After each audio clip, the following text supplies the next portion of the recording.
وہ بھی اس طرح کی گفتگو کرتے رہے ہیں. یہ سنیے ان دونوں کی یہ گفتگو سنیے جس پر ان کو انجینئر محمد علی مرزا کو پکڑا گیا ہے. جو خود بنی اسرائیل سے ہیں وہ تو ان کو وہ گالیاں دیتے ہیں آج تک.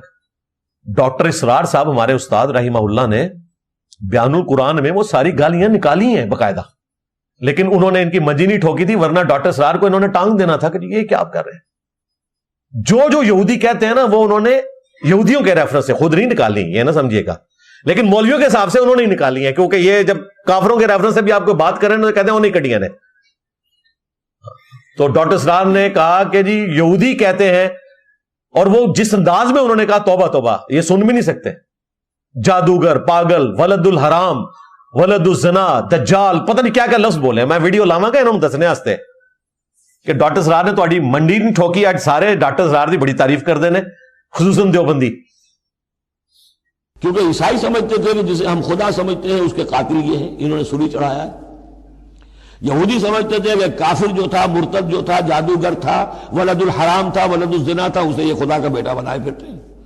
اب یہ اس قدر یعنی کنٹراسٹ ہے اتنی ایک دوسرے کے خلاف کہ ان کے اندر کوئی پوائنٹ آف میٹنگ ہے ہی نہیں.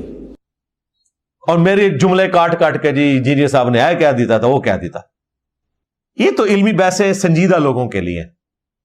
تو چونکہ ہم نے ایک جنرل سٹور کھولا ہے, ہم انٹلیکچوئل کو بھی سمجھائیں گے, ایک عام آدمی کو بھی. یہی وجہ ہے آپ دیکھیں دنیا میں کون سا اسکالر ہے جسے ریڈی بان بھی سنتا ہو, جسے ڈاکٹر بھی سنتا ہو, انجینئر بھی سنتا ہو, مسلمان بھی سنتا ہو, نان مسلم بھی سنتا ہو, سب کو کوئی نہ کوئی بات مل رہی ہے.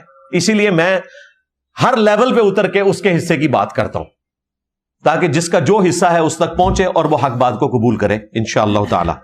آپ میں سے شاید بہت سے دوستوں کو یہ یاد ہو کہ مفتی طارق مسعود کے اوپر بھی توہین رسالت کا الزام لگایا گیا تھا.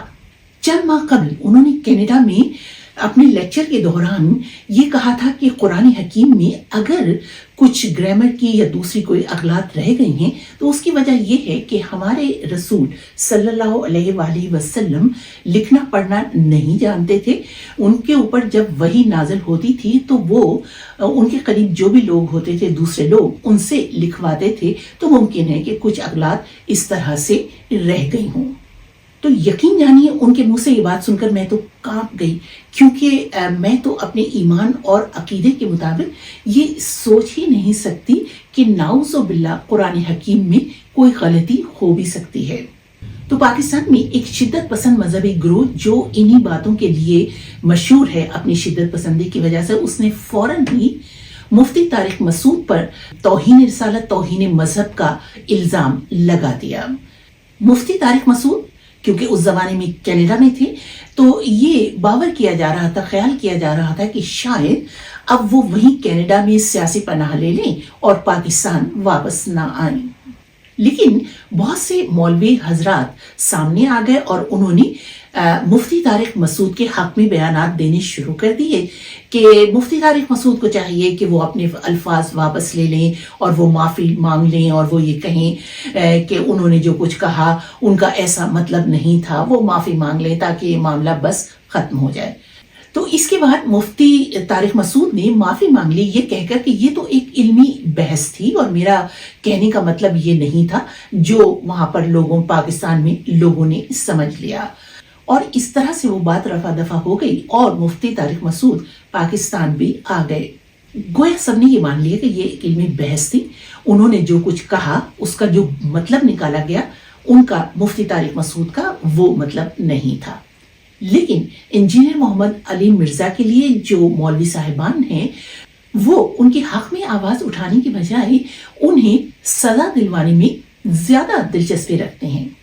انجینئر محمد علی مرزا کی اکیڈمی میں جو ایک نعرہ لگتا ہے کہ جی کتابوں کا خدا اور ہے, بابوں کا خدا اور. جب بات کتابوں کی ہے تو یہ علمی بحث ہے تو اس کا جواب بھی تو علم سے ہی دینا چاہیے, اس کا جواب بھی تو کتابوں سے ہی دینا چاہیے. آپ ان کی جان کے درپے کیوں ہیں؟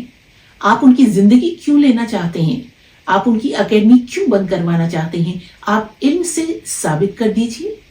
لیکن لگتا یہی ہے کہ علمی سطح پر آپ انہیں جھٹلا نہیں سکتے. اور چلتے چلتے ایک بات اور بھی کہ پہلے بھی میں نے آپ کو بتایا تھا کہ انجینئر محمد علی مرزا کے کچھ نظریات اور ان کے جو مذہبی عقائد ہیں ان سے مجھے اختلاف ہے، اور میں آپ کو یہ بھی بتا دوں کہ میں جھیلم گئی تھی اور میں ان سے ملنا چاہتی تھی، میں نے ان سے درخواست کی تھی، میری ٹیلی فون پر ان سے بات ہوئی تھی، لیکن بعد میں مجھے ان کی طرف سے پیغام ملا کہ وہ خواتین سے، عورتوں سے نہیں ملتے۔ تو میں نے کہا ٹھیک ہے، یہ بالکل ان کا حق ہے۔ گو کہ میں یہ بھی سمجھتی ہوں کہ وہ ایک اسلامی اسکالر ہیں، تو خواتین، عورتیں جو ملک کی کوئی 50-51% آبادی ہے، ان سے بھی انہیں گفتگو کرنی چاہیے، لیکن بہرحال یہ ان کا حق ہے کہ وہ کیا کرنا چاہتی ہیں کیا نہیں۔ اور میں بھی آپ لوگوں کو اس لیے یہ بتا رہی ہوں کہ کچھ باتوں پر اختلافات ہیں میرے ان سے، لیکن اس وقت وہ بہت ہی زیادہ مشکل حالات میں ہیں، ولنریبل پوزیشن میں ہیں، اور ان کی زندگی کو خطرات لاحق ہیں۔ آپ لوگوں کی کیا رائے ہے ضرور لکھیے گا، اور جہاں بھی جا کر لکھ سکیں اور ان کے حق میں آواز بلند کر سکیں ضرور کیجیے۔ اجازت دیجیے، خدا حافظ۔